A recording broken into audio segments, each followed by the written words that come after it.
주진우의 이슈 해설. 주진우의 이슈 해설. 구독, 좋아요, 알림 설정 부탁드립니다. 안녕하세요. 국민의힘 주진우 의원입니다. 오늘 곽종근 양심선언을 회유하는 녹취록이 공개되면서 굉장히 파장이 일고 있습니다. 이 곽종근 회유 녹취는 결국 증거 오염을 말하는 것이고요. 증거 오염은 곧 탄핵 기각 사유가 되는 것입니다. 그래서 굉장히 중요한데요. 지금 12월 3일에 비상계엄이 있고 나서 기억하실 겁니다. 12월 6일자로 곽종근 특전사령관이 김병주 민주당 의원 유튜브에 출연해서 굉장히 세게 발언을 했죠. 대통령이 국회의원을 끌어내라고 명령했다. 이런 식의 단정적인 표현을 썼습니다. 저는 그 장면을 저도 봤는데 굉장히 이상했어요. 왜냐하면 자기가 어떻게 보면 자기가 자기 스스로 잘못한 것을 털어놓는 것인데 그것도 하필이면 민주당 의원 유튜브에 누가 섭외했지? 왜 대한민국 군인이 어떤 공식적인 자리가 아닌 데서 저렇게 발언을 하지? 국민 여러분들께서 굉장히 이상했을 겁니다. 대한민국 군이 그래도 되나? 군의 기강도 기강이지만 너무 뭔가 군인 같지가 않았어요. 군인답지가 않았습니다. 저는 보면서 솔직히 딱 직관적으로 우리나라 안보 이런 특전사령관이면 우리나라 최고의 부대 아니겠습니까? 최고의 부대들을 지휘하는 사령관이 저 정도의 어떤 좀 배포와 저 정도의 어떤 처신을 하나? 네, 이거는 그냥 제가 그 여야의 어떤 유불리를 떠나가지고 대한민국 안보가 걱정되는 수준이었어요. 아마 국민 여러분들께서도 저처럼 생각하신 분들이 많을 것 같은데 그때 발언 내용이 굉장히 컸고 비상계엄 직후에 이틀 뒤다 보니까 그게 그 탄핵에 대한 찬성 여론을 높이고 결국은 탄핵 소추에 내란죄가 들어가고 그래서 그 부분이 또 탄핵 재판으로 이어지는 것에 대해서 사실상 결정적인 영향을 미쳤습니다. 근데 이 증거가 확실히 오염이 됐다는 거예요. 이렇게 되면 곽종근 특전사령관의 진술은 못 믿게 되는 거거든요. 이게 굉장히 신빙성이 높습니다. 12월 6일에 김병주 의원 유튜브에 출연했는데 바로 전날에 지인한테 하소연을 한 거예요. 자기 친구나 뭐 이런 아는 사람에게 전화를 한 거죠. 그러면서 명확하게 얘기를 한 겁니다. 나를 내란죄로 엮으려 한다. 살려면 양심선언을 하라고 한다. 그러면 내란죄로 엮으려는 사람이 누구겠습니까? 국민의힘 의원일 리는 없죠.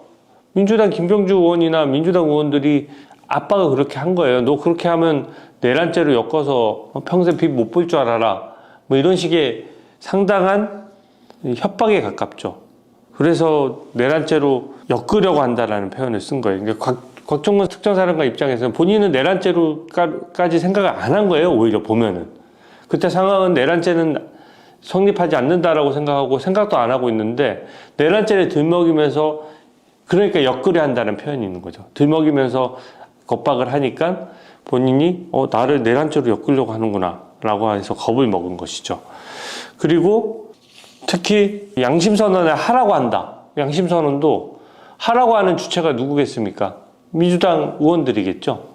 그럼 양심선언을 하라고 한다는 얘기는 말 그대로 말만 양심선언이지 자기들이 불러주는 대로 하라는 얘기예요. 이게 뭐랑 또 연결되냐면 김현태 707 특임단장이 또 이제 그야말로 진짜 양심선언을 했죠. 곽종근 특전사령관하고 김현태 특임단장이 있는 자리에 박범계 부승찬 민주당 의원이 찾아온 거예요. 뭐 약속된 게 아닙니다. 그냥 둘이 찾아와가지고 1시간 30분이나 회유를 했다는 것입니다. 그러니까 김현태 특임단장이 봤을 때 야, 회유 진짜 심하게 하네 이렇게 생각을 했으니까 이런 증언을 하는 거거든요. 근데 질문과 답을 적어주고 리허설까지 시켰다. 이렇게까지 얘기했습니다. 이게 무슨 증거조사며 이게 무슨 국정조사며 이게 국회에서 한 증언 믿을 수 있습니까? 또 검찰에서 진술한 진술 믿을 수 있나요? 저는 이게 뭐 반칙을 떠나가지고 증거 자체를 아예 이 정도면은 증거로 쓸 수 없는 겁니다. 이거는 만약에 이런 진술을 증거로 쓴다 그러면 이건 법치주의가 아니죠. 여러분 법치주의를 뭐라고 생각하십니까? 가장 핵심은요, 증거에 의한 재판이에요. 근데 그 증거의 수집 방법이 아주 적정해야 되는 겁니다. 딱 법상 엄격한 증거 조사를 거쳐야 되는 거예요. 근데 곽종근 특전사령관이 거대 야당의 압박을 받은 상태에서 양심 선언을 해야 내가 산다. 자기가 살기 위한 거거든요. 내가 살려면은 나와 내 가족을 위해서는 없는 말도 지어내야 된다라고 됐을 가능성이 높아졌기 때문에 이 진술 자체가 오염된 것이죠. 그리고 회유가 된 측면이 있는 것이 엮으려 한다는 말과 양심 선언을 하라고 한다. 그리고 질문과 답을 적어준 부분. 그때 어떻게 회유를 했냐? 이게 맥을 같이 하는 겁니다. 공익신고자로 지정되도록 도와주겠다. 그 얘기는 먼저 털어놓은 공익신고자가 되면은 형을 감경받을 수 있으니까 너는 민주당이 보호해줄게. 너는 감싸줄 테니까 걱정하지 말고 최대한 세게 얘기해. 그러면서 다까지 정해줬다는 거거든요. 그러니까 이거는 어떻게 보면 일종의 위증교사에 해당하는 겁니다. 저는 그렇게 생각하고요. 곽종근 특전사령관이 결국은 그렇게 강력하게 발언하고도 지금 이제 다시 진술이 지금 흔들리고 있는 것이죠. 거짓말로 얘기하게 되면 진술이 일관성을 갖추기가 힘들어요. 그래서 민주당 겁박에 하루 종일 시달리고 살려면 시킨 대로 하라는 것이죠. 근데 공익신고자 요건 자체가 안 됩니다. 어떻게 보면 이 회유도 사기성 회유예요. 공익신고라고 하는 거는 은밀한, 내밀한 내가 어떤 회사를 다니는데 그 회사에서 환경오염 관련된 무슨 그 재료를 쓰면서 그 몰래 감추고 있다. 이런 것을 내가 스스로 자진신고함으로써 내가 그 사건에 일정 부분 관여돼 있더라도 면책을 받는 그런 제도거든요. 근데 이거는 비상계엄 행위 자체의 법적인 평가 부분을 떼고 나서 보면 비상계엄이 그 갔던 부분들은 다 CCTV로 그 상황 자체가 다 거의 찍혔기 때문에 곽종근 특전사령관이 뭐 얘기할 게 없어요. 기본적으로.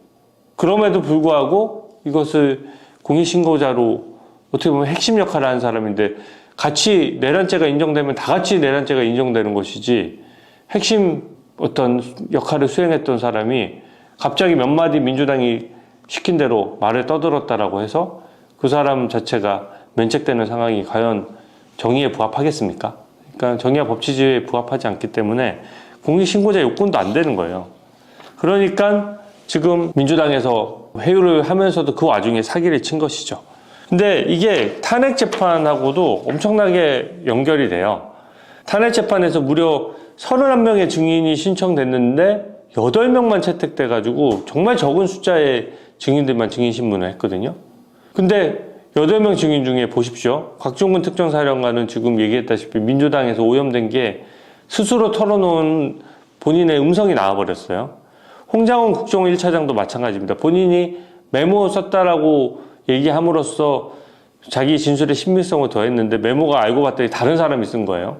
그리고 기억을 더듬어서 여러 차례 고쳐 쓴 겁니다. CCTV 영상에 동선하고 본인의 증언이 일치하지 않아요. 그러니까 곽종근, 홍장원 2명을 제외하고 나머지 사람들도 다 진술을 거부하거나 얘기한 사람이 없는 겁니다. 그 1시간만씩 얘기했는데 그걸로 국민 여러분들께서 어떻게 사실관계를 판단을 하시겠습니까? 근데 이게 완전히 꼼수로 수사 기록을 가져다가 본 거예요. 헌법재판관들이. 이래서 이 적법 절차가 문제가 되는 것이고요.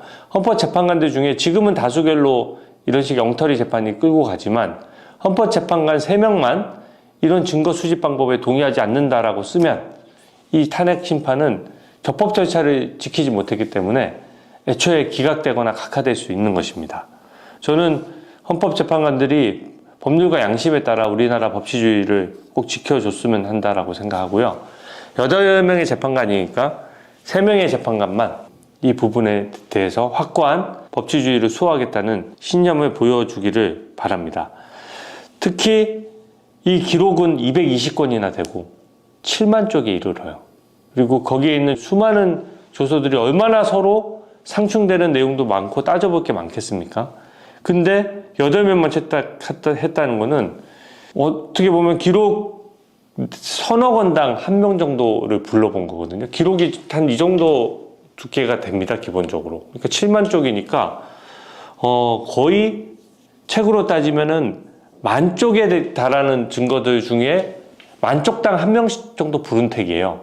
그래서 그 만쪽이나 되는 그 증거들을 어떻게 검증한다는 것입니까? 저는 만쪽짜리 어떤 자료를 받았는데 거기에 1명 불러서 상대방한테 45분만 시간 주고 이 만쪽의 모순점과 잘못된 것을 지적하라고 한다 그러면 아무리 뛰어난 변호사라고 하더라도 그 누구라도 불가능한 거거든요. 법은 불가능을 강요하지 않는다. 유명한 법 격언입니다. 이거는 기대 가능성이 없는 거예요. 그래서 곽종근 해유 녹취가 저는 증거 오염의 상징적인 장면이 되고 또 탄핵 기각의 어떤 중요한 단초가 된다. 이렇게 생각을 합니다.